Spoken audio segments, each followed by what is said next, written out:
Hey guys, this is just a quick general overview of joints. So what is a joint? It's a connection or an articulation between bones that allows for movement. There are three main categories of joints. That's fibrous, cartilaginous, and synovial, and we're going to go over each one separately. So fibrous joints tend to be immovable. They're generally held together by a ligament, and they're characterized by dense regular connective tissue and the lack of a synovial cavity. There are three types of fibrous joints. There's the suture, the syndesmosis, and the gomphosis, and we're going to go over each of these.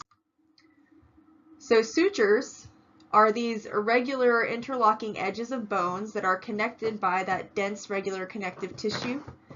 They are immovable, so they're synarthrodial, and they're found only in the skull.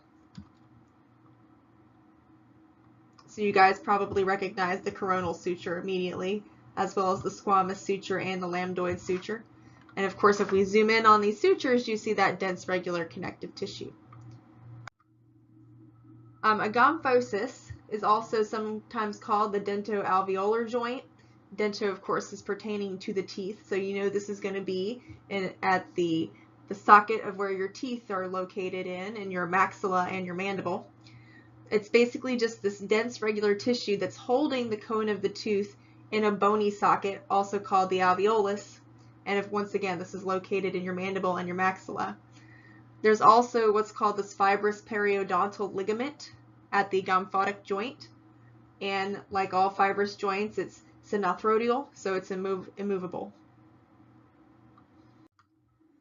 The last one is syndesmosis.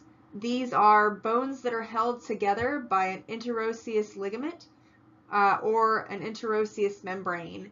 One is a band, one is a sheet. For these, you probably recognize the membrane that's between the radius and the ulna, called the radio-ulnar syndesmosis. You can also find the same type of joint at the sacroiliac joint as well in your pelvis. These joints can be immovable or synarthrodial, but they can also be amphioarthrodial, which is slightly movable. Moving on to cartilaginous joints, these occur at the connection between bones where it's made of cartilage. They are characterized like fibrous joints with the lack of a synovial cavity. They're also synarthrodial, so they allow little to no movement, and they're held together by either hyaline cartilage or fibrocartilage. The ones that are held together by hyaline cartilages is synchondroses, and symphyses are held together by fibrocartilage. So starting with synchondrosis, these are bones that are held together by a band of hyaline cartilage. Some examples of these that you need to be familiar with are the epiphyseal plate of a long bone, or the joint between the first rib and the manubrium of the sternum, and of course the joints between ribs and the costal cartilages as well. And once again, these are immovable, so they're synarthrodial. Symphyses are bones that are held together by fibrocartilage, generally found in the midline of the body. Examples include the intervertebral joints as well as the pubic symphysis and the pelvic bone. These are actually amphioarthrodial, so they allow slight movement. Moving on to synovial joints, these are by far the most common in the human body. They are diarthrodial, so they're highly movable, characterized by a synovial capsule, a synovial membrane, as well as articular cartilages.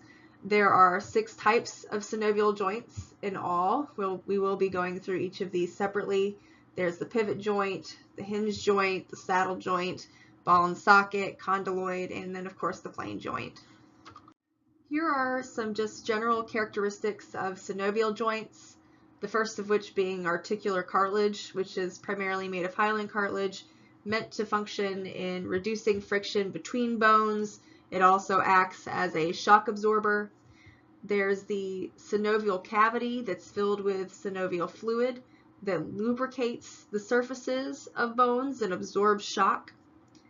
There's also the synovial capsule, which has two layers. The outer layer is made of dense, irregular connective tissue. It's continuous with the periosteum, and it's abundant in collagenous fibers.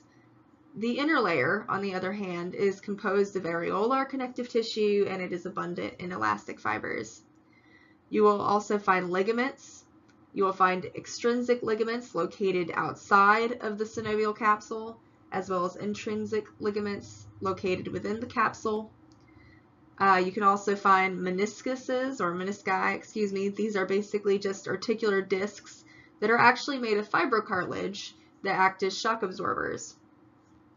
You can also find the bursae, which are just flattened sacs with synovial fluid that provide a cushioning.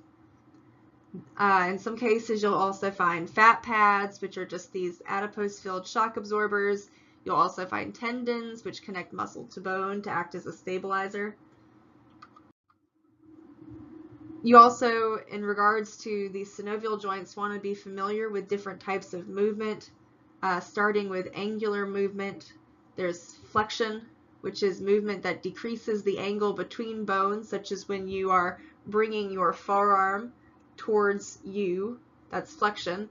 Extension is movement that increases the angle between bones. So if you straighten your arm, then you are extending your arm. If you are bending your arm, then you are flexing your arm. If you continue to extend, you are exhibiting hyperextension, such as when you move your head backwards towards your spinal cord. Abduction is the movement of a bone away from the midline of the body. Adduction is movement of a bone towards the midline of the body. Circumduction is just circular movement of a distal end of a body part, and rotation is the turning of a bone around a longitudinal axis. There are also special movements with regards to synovial joints. You want to know them all. There is supination. This is the rotation of your forearm and your hand so that they face anteriorly. Pronation is the rotation of a forearm and hand to face posteriorly. Dorsiflexion is if you lift your toes, right? If you put your foot on the ground and you lift your toes up, then you pull them upwards, right? That's dorsiflexion. When you stand on your tippy toes, you're actually depressing your foot by pointing your toes towards the ground, and that's plantar flexion. Inversion is when you move the sole of your foot medially. Eversion is when you move the sole of your foot laterally. Protraction is just any anterior movement of a body part.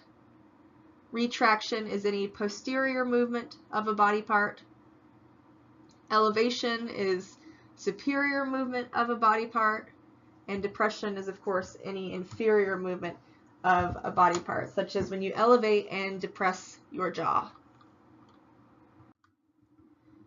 All right, so now we're going to go through the different types of synovial joints, beginning with the plane joint. This is just basically a flat or nearly flat articular surface. It's non-axial. The movement is just, in essence, the sliding or gliding movement. Some examples of a plane joint can be found in the intercarpal joints, which is seen in this picture here. You can also find it in the intertarsal joint, and there are also plane joints at the sacroiliac joint. Second is the hinge joint. This is basically when a concave and convex surface articulate. It is uniaxial, which means that there's movement around one axis, and this is going to be extension and flexion movement. So extending and flexing at your elbow, at your knee. There are also the interphalangeal joints and the temporomandibular joints as well. Make sure that you become familiar with these examples. There's also the condyloid joint, sometimes called the ellipsoid joint. It is basically oval-shaped condyles that articulate with an elliptical cavity. It has biaxial movement around two axes, so there's flexion and extension, but there's also abduction and adduction.